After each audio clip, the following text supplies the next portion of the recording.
एक बड़ी खबर इस वक्त पता चल रही है बिहार की सियासत को लेकर, क्योंकि नीतीश कुमार और प्रधानमंत्री नरेंद्र मोदी के बीच बातचीत हुई है। सूत्रों से जानकारी मिल रही है नीतीश ने पीएम को फोन पर धन्यवाद कहा है। कर्पूरी ठाकुर को भारत रत्न देने के लिए धन्यवाद कहा है। बिहार की सियासत में बहुत कुछ हलचल तेज है, लेकिन इस बीच ये जानकारी मिल रही है नीतीश और पीएम मोदी की बातचीत हुई है। फोन पर नीतीश कुमार ने प्रधानमंत्री नरेंद्र मोदी से बात की है और फोन पर प्रधानमंत्री से बात के दौरान धन्यवाद कहा। इस बीच जो खबरें मिल रही है उसमें यह भी पता चल रहा है कि तेजस्वी यादव के साथ नीतीश कुमार के तालमेल सही नहीं बन रहे हैं। इस वजह से कटाक्ष का भी लगातार खेल चल रहा था। रोहिणी आचार्य ने 3 ट्वीट एक के बाद एक किए थे और बिना किसी के नाम को लिए हुए सीधे सीधे उसका इशारा दरअसल नीतीश कुमार पे था।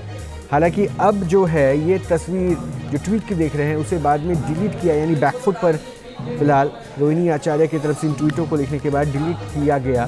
तो अमित चौधरी जुड़ चुके हैं और अपडेट। अमित, प्रधानमंत्री से बात, क्या बिहार की सियासत में कुछ नई तस्वीर फिर से देखने वाली है क्या?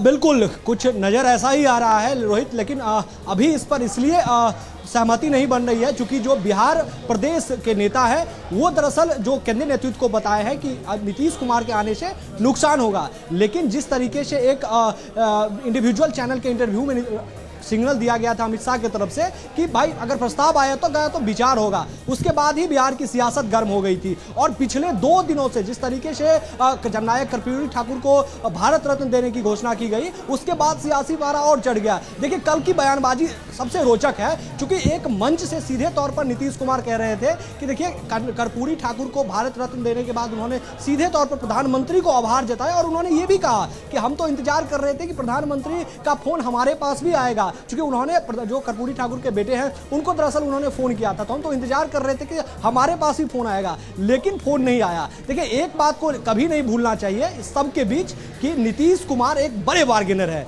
इस बात को कभी नहीं भूलना चाहिए क्योंकि 2013 में इस तरीके का तमाम तरीके की चीज जो बीजेपी के साथ समन्वय हो रहा था उस समय यह देखने को मिला था। लेकिन जो मौजूदा परिस्थिति है उसके मुताबिक नीतीश कुमार ने एक प्रस्ताव सिंगल भेजा है कि जो विधानसभा भंग करने की बात खबरों सूत्रों के हवाले से आ रही है, वो दरअसल नीतीश कुमार ने प्रस्ताव दिया है कि विधानसभा को भंग कर दिया जाए, लोकसभा के साथ ही विधानसभा की चुनाव हो, ऐसा प्रस्ताव रखा है। लेकिन जो बीजेपी प्रदेश के नेता है वो जो केंद्र को बता रहे हैं कि देखिए नीतीश कुमार को इस वक्त शामिल करना ठीक नहीं होगा, अगर शामिल भी होते हैं तो वो मुख्यमंत्री ना रहे। ये दरअसल बिहार प्रदेश केंद्र को बताया है, चूंकि देखिए कल जो है एक बड़ी बैठक देर शाम हुई थी जिसकी अध्यक्षता अमित शाह भी उसमें मौजूद थे और बिहार प्रदेश के लगभग सभी अमित आता हूं आपके पास, क्योंकि बिहार के सियासी हलचल पर लगातार अपडेट तो हम दे ही रहे हैं। इस बीच एक और बड़ी जानकारी मिल रही है कि बिहार बीजेपी अध्यक्ष दिल्ली रवाना हुए।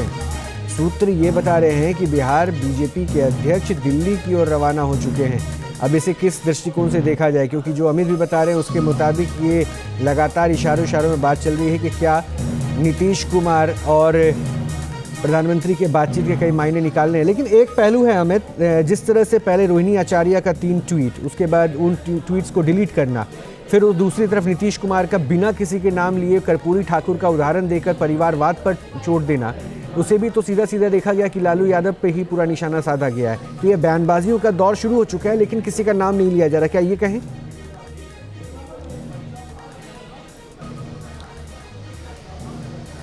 बिल्कुल, देखिए इशारों में बयानबाजी सीधे तौर पर जारी है, क्योंकि नीतीश कुमार ने भी मंच से सीधे तौर पर कहा था कि देखिए जननायक कर्पूरी ठाकुर ने भी कभी परिवारवाद को बढ़ावा नहीं दिया और मैंने भी कभी परिवारवाद को बढ़ाया नहीं दिया, तो सीधे तौर पर वो आरजेडी पर निशाना साध रहे। और आज लगातार 3 ट्वीट रोहिणी आचार्य जो लालू प्रसाद यादव की बेटी है, सिंगापुर में रहती है, वो उन्होंने सीधे तौर पर ये ट्वीट किया और ट्वीट को डिलीट कर दिया गया। तो इससे एक साफ है, चूंकि जो हमारे आरजेडी के सोर्स है वो लगातार ये बता रहे हैं कि आरजेडी पूरी तरीके से बैकफुट है, वो नहीं चाह रही है अभी कि हमारे साथ नीतीश कुमार हमसे छूट के अभी जाए, आईएनडीए से बाहर जाए, क्योंकि आरजेडी देखिए एक जो लगातार जो के पाठक और शिक्षा मंत्री के बीच चल रहा था उसमें देखिए कितना बड़ा फेरबदल हुआ। जो शिक्षा मंत्री तो उनको बदल दिया गया, ठीक है अमित, किसी और को बहुत शुक्रिया, क्योंकि उसके बाद ही तो कयासों का बाजार गर्म हो गया कि आखिर शिक्षा मंत्री का पद हटा दिया गया, ट्रांसफर दूसरे पोस्ट पे कर दिया गया, गन्ना मंत्रालय दे दिया गया और दूसरी तरफ ये बयानबाजियों का दौर चल रहा है। बहरहाल इन बयानबाजियों के बीच में गिरिराज सिंह ने भी कुछ कहा है, क्या एक बार सुनाते हैं। खिलाफ में बस दूसरे दिन लालू जी पुत्र पहुंच गए, घुटने टेक दिए फिर जब नीतीश जी टाइट हुए, परिवारवाद पे हमला किया कर्पूरी जी के नाम पर, तो रोहिणी ने ट्वीट कर दिया। फिर जब टाइट हुए तो फिर वो ट्वीट हटा। ये 6-5 का खेल चल रहा है। और नीतीश कुमार लालू जी को बार बार बीजेपी की ओर इशारा करके ये डराते हैं। और मैं पहले भी कहा, ये गाना गाते रहते हैं, मैं मैके चली जाऊंगी तुम देखते रहियो, लेकिन मैके का दरवाजा बंद है, ये वो नहीं बताते। लेकिन अब जो इंडिया अलायंस जिसमें कि पहली मीटिंग जब पटना में हुई थी तो बड़े बड़े दावे किए गए थे। राहुल गांधी जब न्याय यात्रा लेकर के निकलते हैं तो पहले तो असम में उनका टकराव होता है भारतीय जनता पार्टी के कार्यकर्ताओं से। पश्चिम बंगाल पहुंचने वाले हैं तो वहां पर ममता बनर्जी कहती है कि उनको कोई खबर नहीं है। दूसरी तरफ टीएमसी ये भी ऐलान कर देती है कि वो पश्चिम बंगाल में अकेले दम पर चुनाव लड़ेगी। नीतीश कुमार जी को पता नहीं है न्याय यात्रा का, उनको भी इन्विटेशन नहीं मिला है। क्या कहना है आपका? ये देखिए, राहुल जी एक ऐसे व्यक्ति हैं जिन्हें